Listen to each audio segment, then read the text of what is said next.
My name is Jill Headrick, and this speech is titled Defamation and Invasion of Privacy. There is a sacred realm of privacy for every man and woman, where he makes his choices and decisions.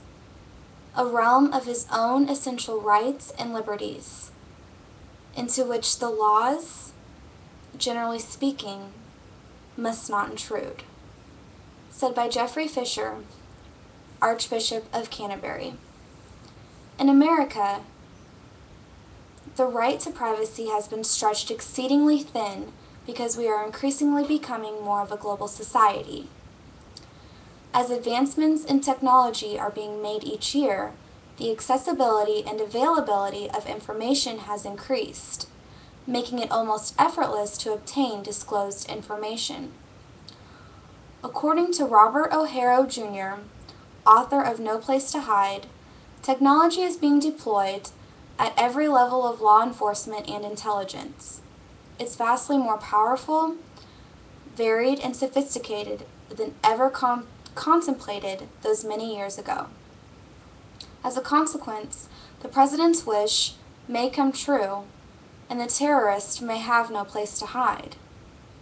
But there's a chance that neither will we. In a country that prides itself on individual freedom, this poses a huge concern for many American citizens. According to David Holtzman, author of Privacy Lost, privacy has taken on another connotation. It has come to mean the loss of control of personal information, generally because of technology. With advancements in technology, there comes a higher risk of invasions of privacy. For many Americans, personal freedom is closely intertwined with privacy.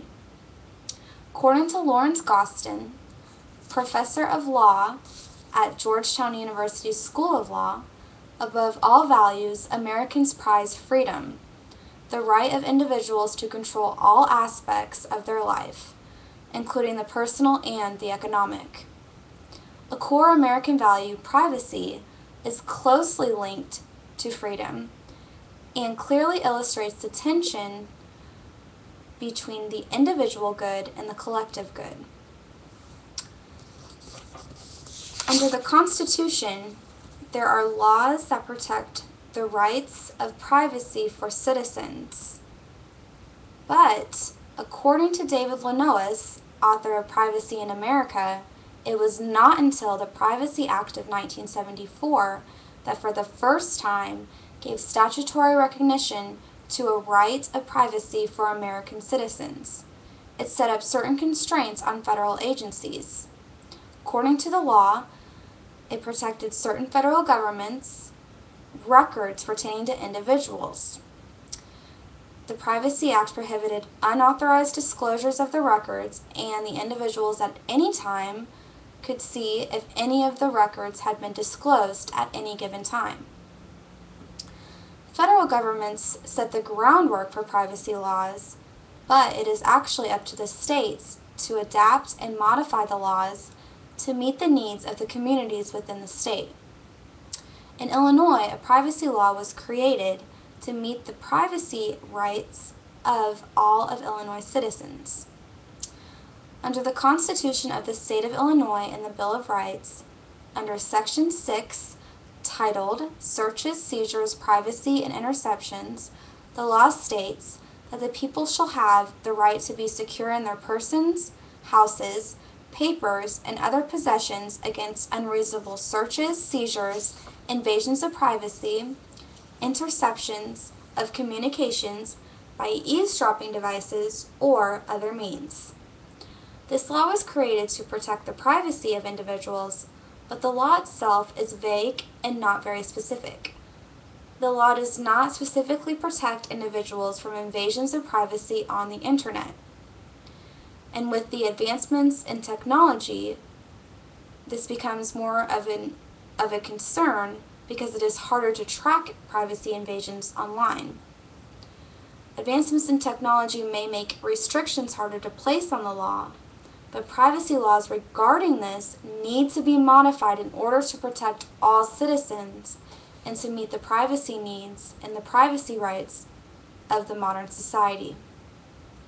The concern of invasion of privacy is very closely related and can be connected to the term defamation.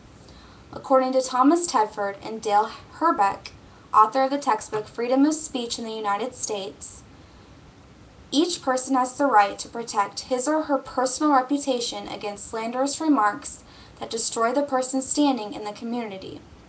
The common law proposes that speech can be called defamatory if it tends to lower a person's reputation before others, cause that person to be shunned, or expose that person to hatred, contempt, or ridicule. In reference to the law, a person has the right of protection against defamation and invasion of privacy. When an individual's private life is exposed to the public eye and it results in the individual's reputation being ruined, this can be referred to as defamation. Illinois has adopted defamation laws that are similar to the federal defamation laws, but some say that the Illinois defamation laws are actually more lenient than the federal laws. However, more recently, Illinois has modified this law and now requires that the statements at issue make the defendant more liable and has a higher level of protection for citizens against defamation and invasion of privacy. As American citizens, we have a right to privacy laws and the protection against defamation. However, with the advancements in technology, this makes putting restrictions on invasions of privacy harder, but laws need to be modified in order to protect citizens from all types of invasions of privacy and defamation.